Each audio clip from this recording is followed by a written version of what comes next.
नमस्कार दोस्तों, स्वागत है आप सभी का मेरी क्लास में। मेरा नाम है पूजा द्विवेदी और आज हम ऐसे विषय के बारे में चर्चा करने जा रहे हैं जो कि इंटरेस्टिंग तो है ही, साथ ही साथ आपके एग्जाम के पर्सपेक्टिव से बहुत इम्पॉर्टेंट भी है।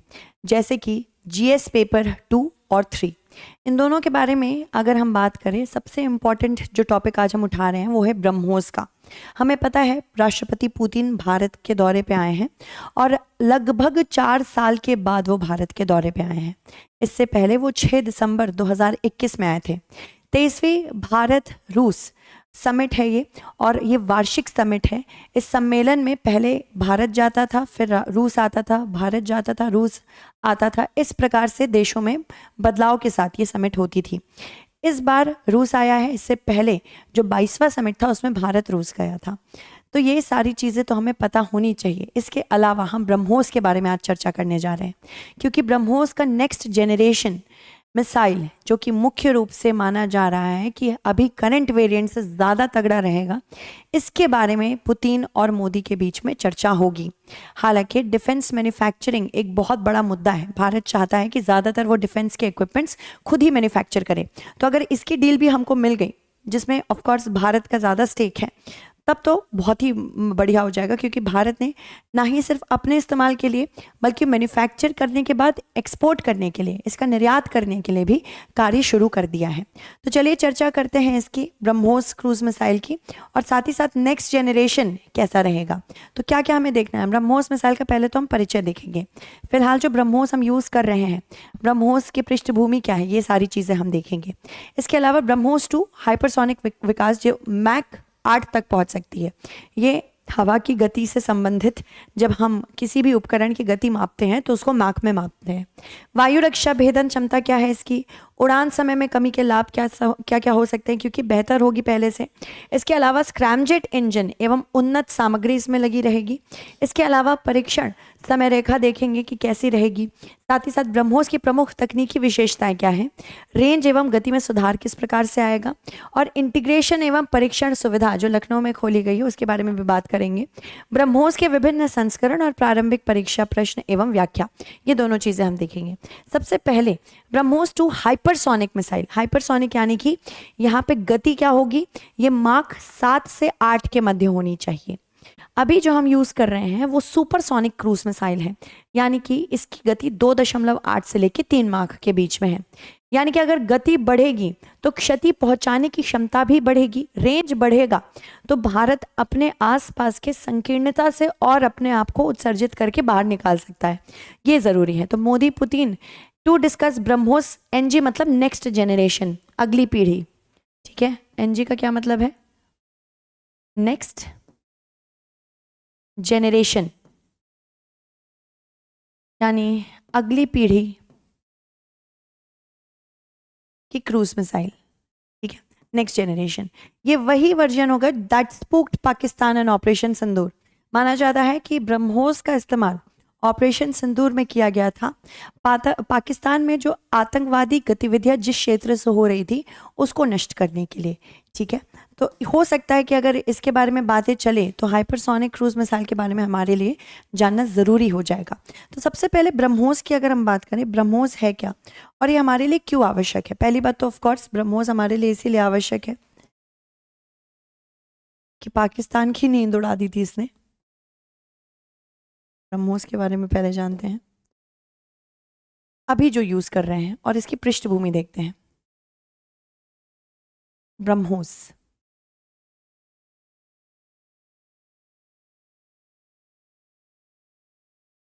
ये अभी जो संस्करण हम यूज कर रहे हैं ये सुपरसोनिक क्रूज मिसाइल है। ठीक है, तो ये याद रखिएगा, क्या है ये? सुपरसोनिक क्रूज मिसाइल है। सुपरसोनिक क्रूज का क्या मतलब होता है? सुपरसोनिक यानी कि हवा की गति से इसकी तीव्रता 2.8 से लेके 3 माख के बीच में है। क्रूज का मतलब है ये सतह से बहुत समीप चलती है, सतह से समीप चलती है, क्लोज टू द ग्राउंड रहती है। मुख्य रूप से ये वायुमंडल में ही रहती है, यानी कि लगभग 18 किलोमीटर से 100 किलोमीटर के मध्य रहती है।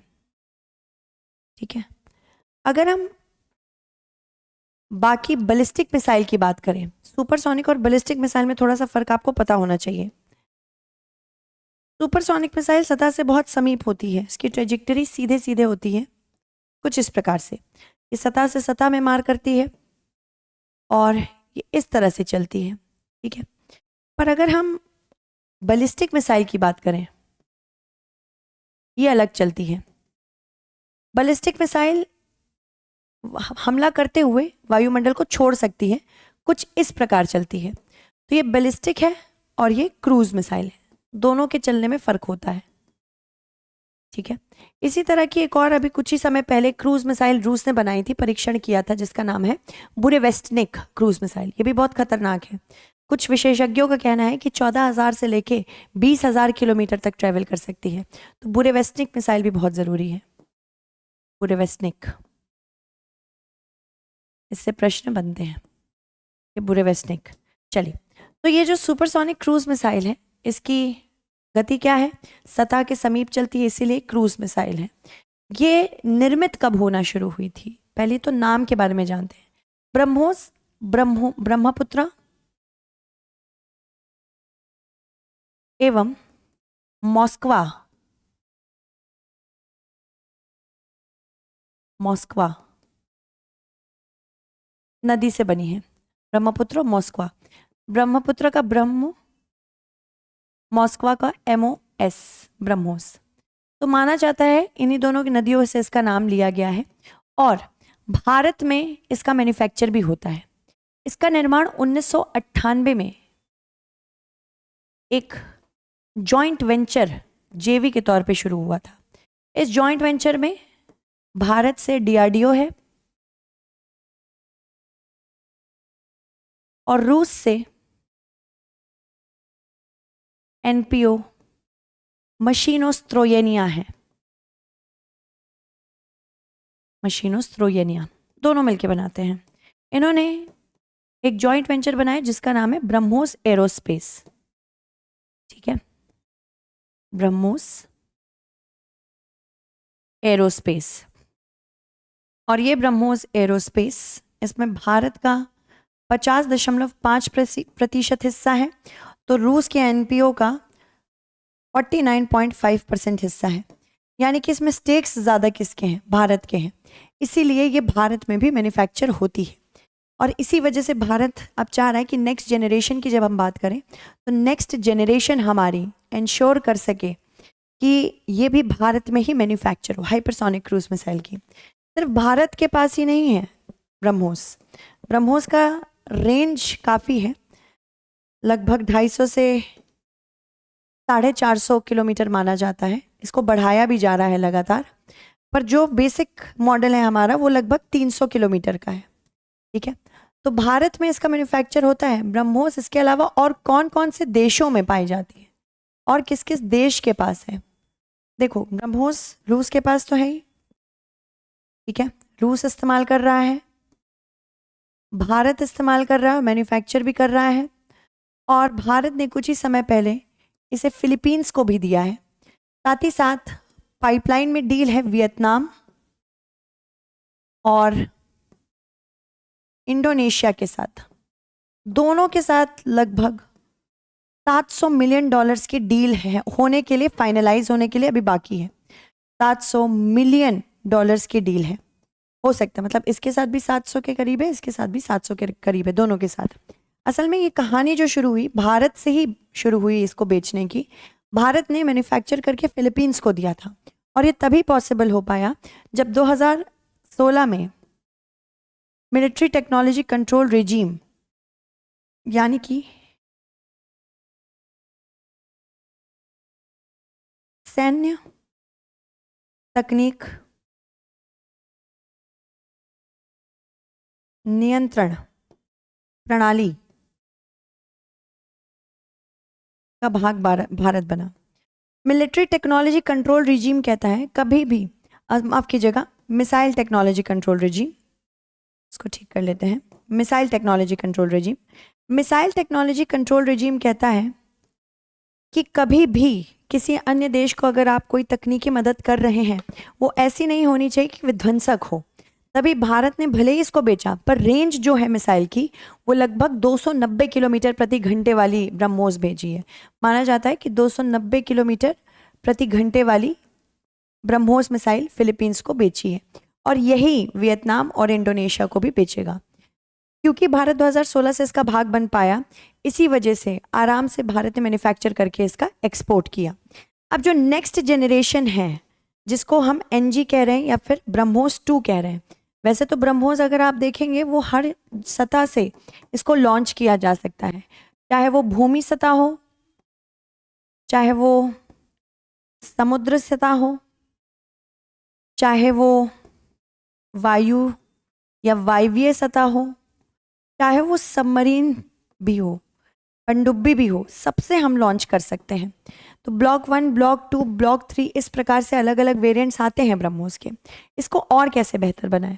अब हमारे ध्यान में आना चाहिए हाइपरसोनिक नेक्स्ट जनरेशन की जो आने वाली है। ये ब्रह्मोस 2 है, इसको एक हाइपरसोनिक मिसाइल के रूप में विकसित किया जा रहा है। अब लक्ष्य क्या है? इसकी गति का लक्ष्य है 8 माक। अभी कितना है हमारे पास? 2.8 से लेके 3 माक के आसपास है। वर्तमान ब्रह्मोस में मार्क 2.8 सुपरसोनिक क्षमता में एक बड़ी तकनीकी छलांग है, क्योंकि 2.8 से लेके सीधे आप 8 पे पहुंच जाएंगे, यानी कि लगभग 10,000 किलोमीटर प्रति घंटे की रफ्तार से चल पाएगी। और यहाँ पे मार्क 2 जो है ये 3,900 किलोमीटर प्रति घंटे की रफ्तार से चलती है, यानी कि और तीव्रता से और गति से ये अपने लक्ष्य तक पहुंच सकती है। हाइपरसोनिक गति सामरिक दृष्टि से महत्वपूर्ण का लाभ दे रही है।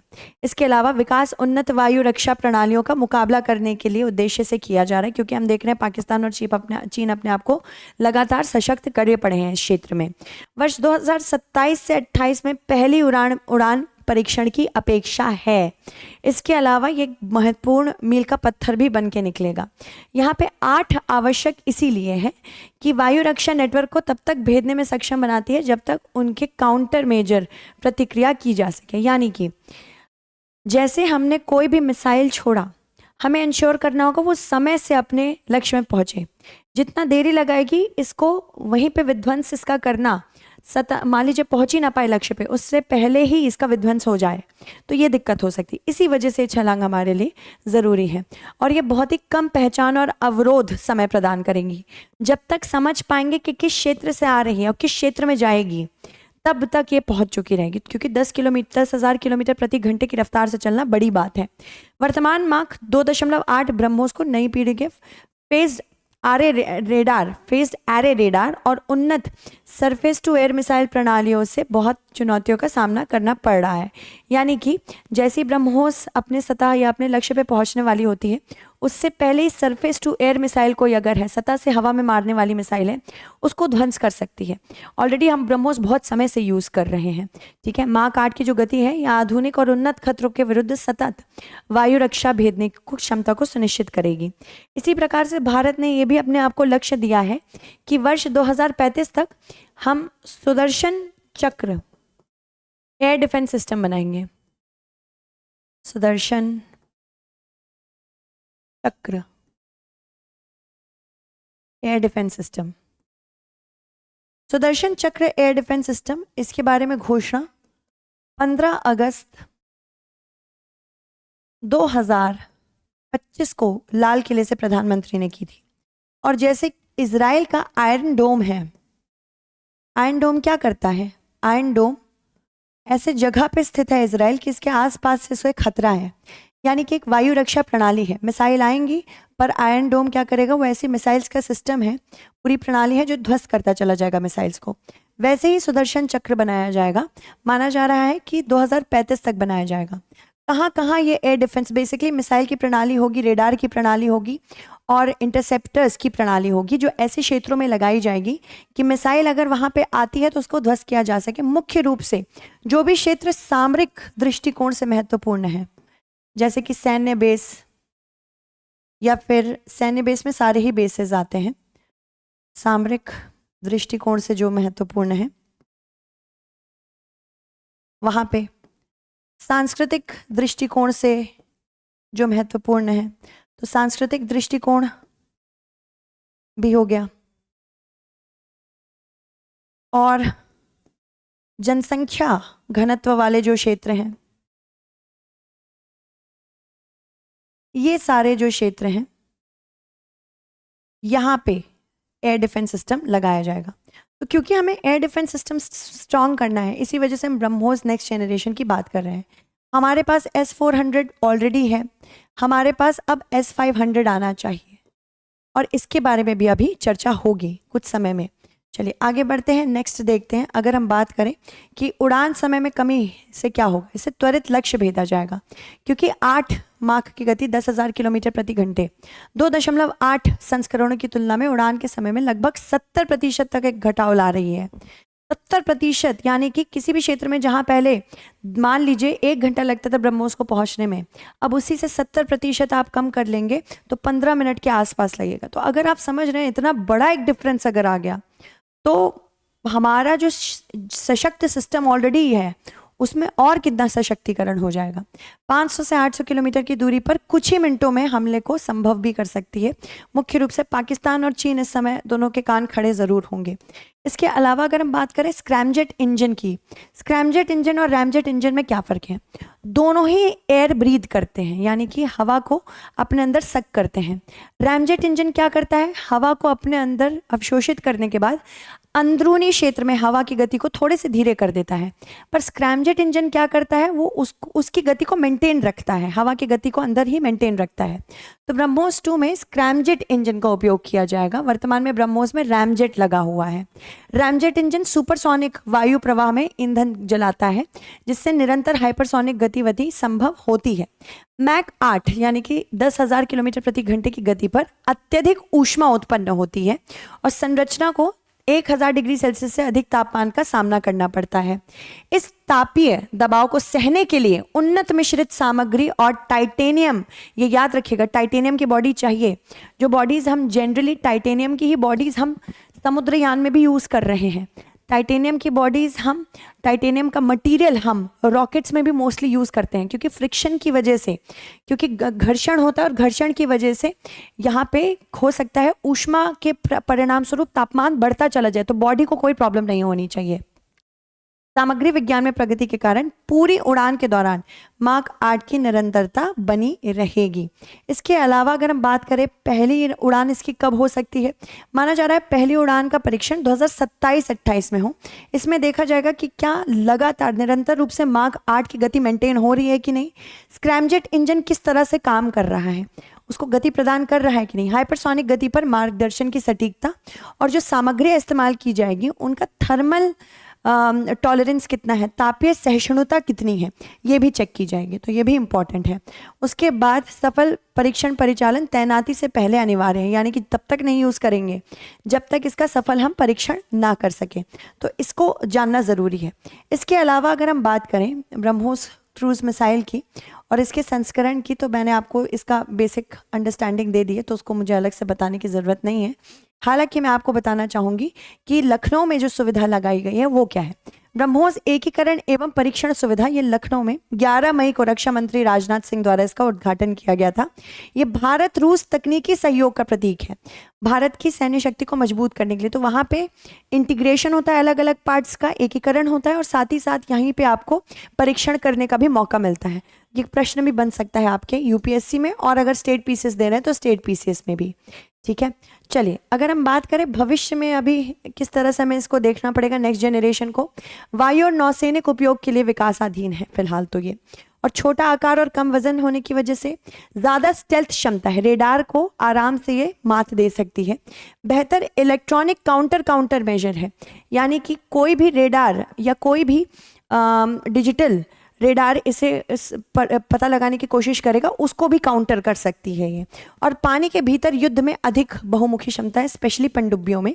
टॉर्पीडो ट्यूब में भी से भी प्रक्षेपण में सक्षम है ये। अब इससे संबंधित प्रश्न क्या आ सकता है देख लेते हैं। ब्रह्मोस मिसाइल परिवार के संदर्भ में निम्नलिखित कथनों पर विचार करें। वायु प्रक्षेपित ब्रह्मोस एक संशोधित रैमजेट इंजन का उपयोग करता है, क्योंकि स्क्रैमजेट इंजन लड़ाकू विमानों द्वारा प्राप्त ऊंचाई पर कार्य नहीं कर सकता है। पनडुब्बी से प्रक्षेपित ब्रह्मोस एक अलग कोल्ड लॉन्च प्रणाली का उपयोग करता है, जिससे इंजन चालू होने से पहले मिसाइल को बाहर निकाला जाता है, जबकि जहाज आधारित संस्करण में ऐसा नहीं होता। ब्रह्मोस एनजी को इस प्रकार डिजाइन किया गया है कि उसे फाइटर एयरक्राफ्ट और मानक 533 टॉर्पीडो ट्यूब दोनों से बिना संशोधन के लॉन्च किया जा सके। भूमि आधारित ब्रह्मोस प्रणाली एक मोबाइल लॉन्चर से तीनों मिसाइलों को एक साथ 3 अलग अलग लक्ष्यों पर प्रक्षेपित कर सकती है। इसका सही आंसर हम कल डिस्कस करेंगे। उससे पहले मैं आपको बताना चाहती हूँ उन बच्चों का नाम जिन्होंने करेक्ट आंसर दिया है लास्ट क्वेश्चन का। मेरे साथ बने रहें।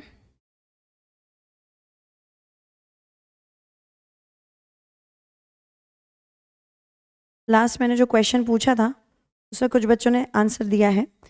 तो सार्थक ने दिया है, एन कुशवाहा, नैन्सी, किंग फियोन, शिवम, आप सबने सही आंसर दिया। बाकी बच्चे भी इसका करेक्ट आंसर मुझे कमेंट सेक्शन में ज़रूर दें। तब तक के लिए थैंक यू सो मच, धन्यवाद।